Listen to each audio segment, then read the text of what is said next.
I've heard an old story, how a Savior came from glory. And now, the Really Christian Broadcasting Network presents another Interfaith Understanding. Here are your hosts, the Reverend Bill and Betty Holland.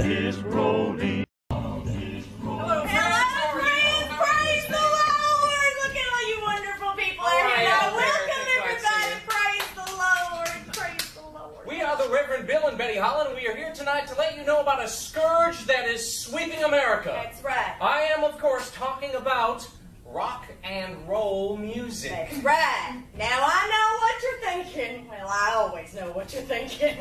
You're thinking, but Betty, I like them heavy metal sounds of NSYNC and the Partridge Family. Well, friends, do not be fooled by their all-American patriotic names like Chicago and Stone Temple Pilots flying their B-52s and Hannah Montana and war. As the Second Amendment to the Bible tells us, thou shalt not mix Guns and Roses. That's right, friends. That's right. There are satanic messages in rock and roll music. And we have a sample for you right now. You play that, please?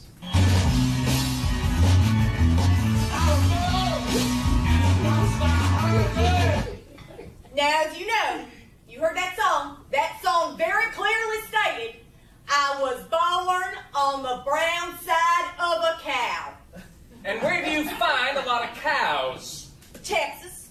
And what is brown on the south side of Texas? Illegal aliens. And who else? Who else is an illegal alien? Satan. Mick Jagger and Satan are Mexicans that have come to steal the jobs of hard-working, decent, God-fearing Americans. Right. Praise the Lord. Hate preachers too. That's right. So you may ask yourself, friends, what music is approved by God?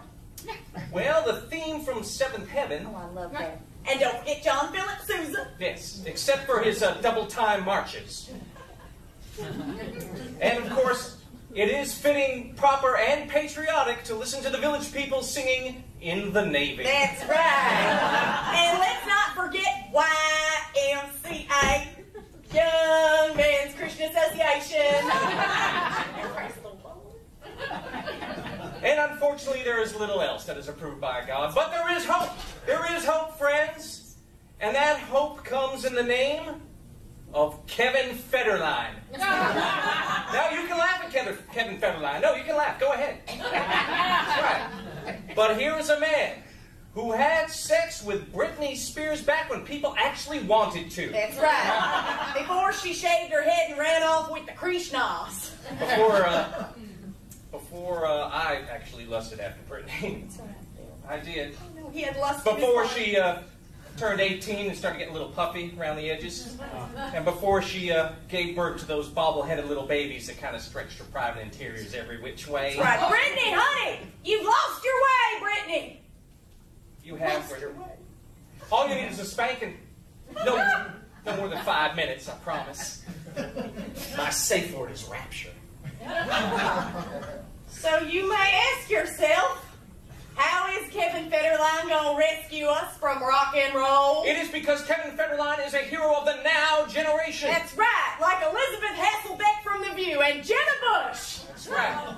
And Mr. Federline has released a CD that is neither rock, nor rap, nor roll. Or anything, really. It is a wedge between heaven and hell.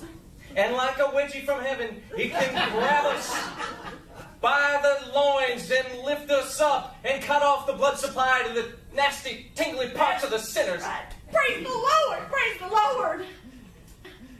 So, what have we learned from today's sermon, Bill? What have we learned, indeed? Well, let us pray. Dear God, may you smite with your magic smiting wand the traveling Wilburys of musical evil with their radio heads, their little feet, and their bad fingers. As they take their offspring and put them on the crazy train down the long and winding road to the highway to hell. Praise the Lord. And God, if you can seriously tell Brittany to consider that letter I sent her. We ask this in the name of tonight's sponsor. Amen. Can I get an amen? Can I get an amen, please?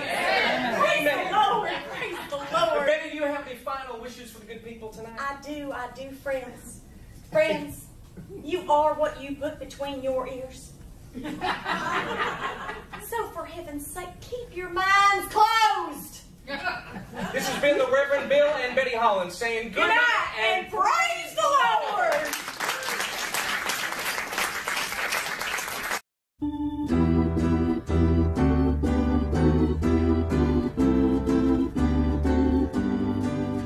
I've heard an old